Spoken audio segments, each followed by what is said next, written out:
तीर अंदाज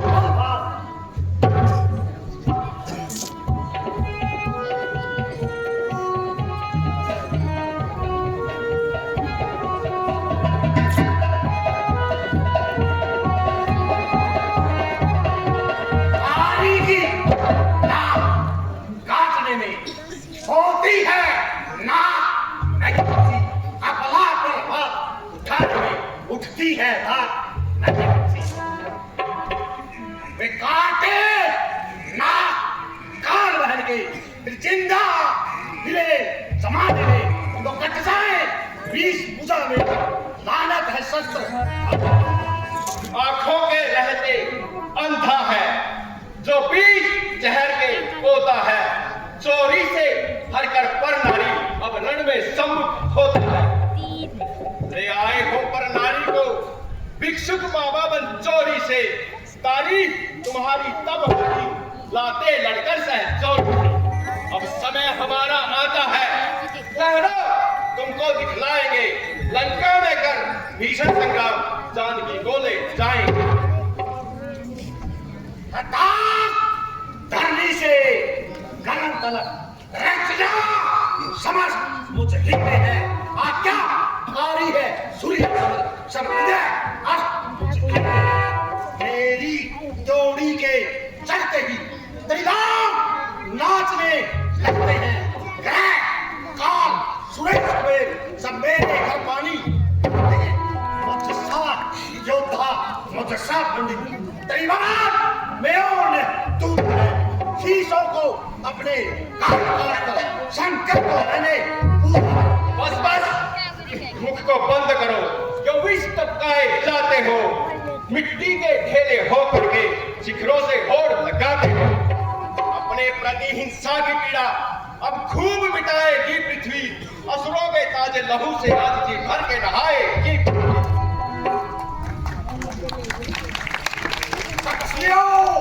मत खेलो आपसे तुम्हें खा जाए चिंगारी एक भड़क तो प्राणों पर आ जाए मन में आग तन में आग नैनों से आग धड़कती है हम सूर्यवंशी अंगारे हैं चिंगारी क्या कर सकती है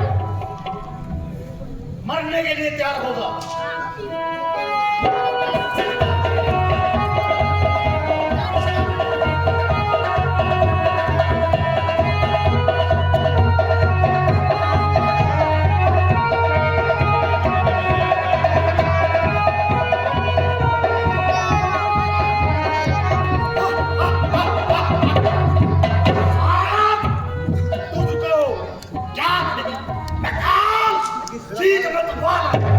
जिसके कांटे का मंत्र नहीं ऐसा बुझन मेरी इन बड़ी बुझाओं में गलास बाहर उठाया है यम इंद्र कबैर मेरे बाणों से लंका में यदि वीर हो तुम तो छोड़ो ममता निज प्राणों की लो संभलो वर्षा होती है दशरथ नंदन के बाणों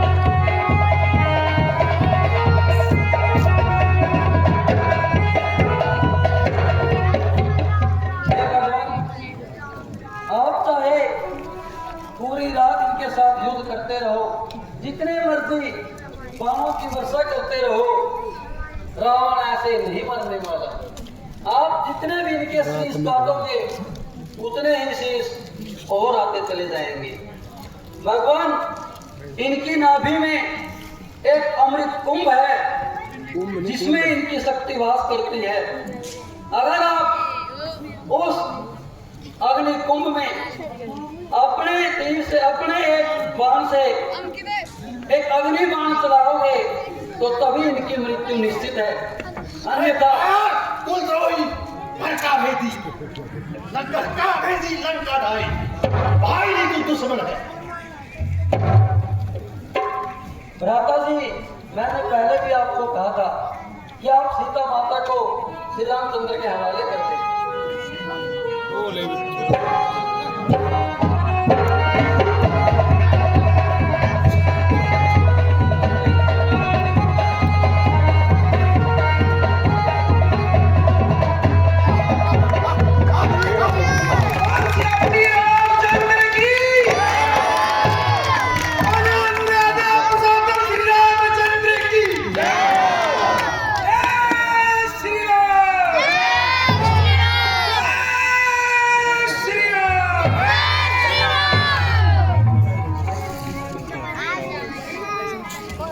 भैया लक्ष्मण, हम जानते हैं कि रावण हमारा शत्रु है, लेकिन हमें यह भी नहीं भूलना चाहिए कि उस जैसा महाप्रतापी, महाज्ञानी, राजनीतिज्ञ और अर्थशास्त्री ना तो दुनिया में कोई पैदा हुआ है और न ही होगा। इसलिए लक्ष्मण, आज हमारे लिए भी अवसर है कि क्यों न रावण से दीक्षा के रूप में कुछ लिया जाए। आप जाइए और उनसे उनके अनुभव के बारे में कुछ पूछिए।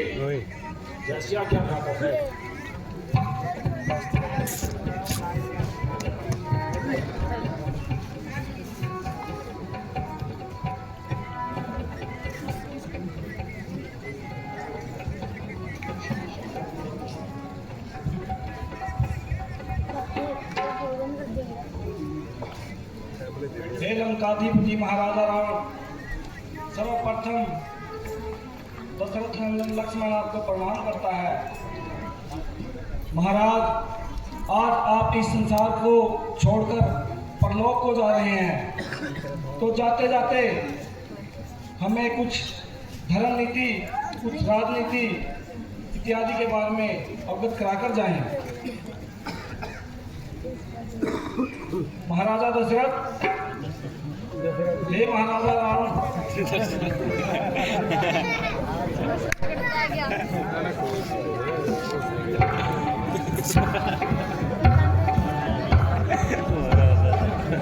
माताश्री, मैंने पूर्ण प्रयास किया, लेकिन लंकेश कुछ जवाब ही नहीं दे रहे। नहीं लक्ष्मण, मैं ऐसा नहीं मान सकता। हो सकता है तुम्हारा उनसे कुछ पूछने का अनुभव अलग हो और तुम्हारी स्थिति भी कुछ अलग हो। पहले मुझे ये बताइए कि आप कहाँ खड़े थे? भ्राताश्री, मैंने उनको नमस्कार करके बिल्कुल उनके पास सबके समीप जाकर उनसे यह अनुरोध किया था। बस लक्ष्मण, बस यहीं पर तुमने भूल की है। जब हम उनसे दीक्षा के रूप में कुछ ले रहे हैं तो उनका ओहदा आज हमसे बड़ा है, इसलिए उनके पांव की तरफ खड़े होकर उनसे दीक्षा लेनी चाहिए। आओ मेरे साथ। चलिए भैया।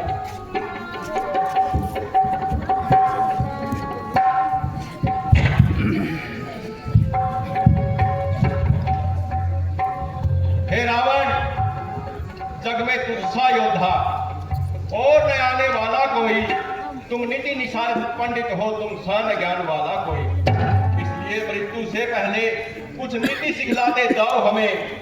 हे महाबली, कुछ तो अपना अनुभव सिखलाते जाओ हमें। हे राम, यदि तुम कुछ ज्ञान प्राप्त करना चाहते हो, पहले तुम दोनों मुझे अपने अस्त्र शस्त्र दे दो।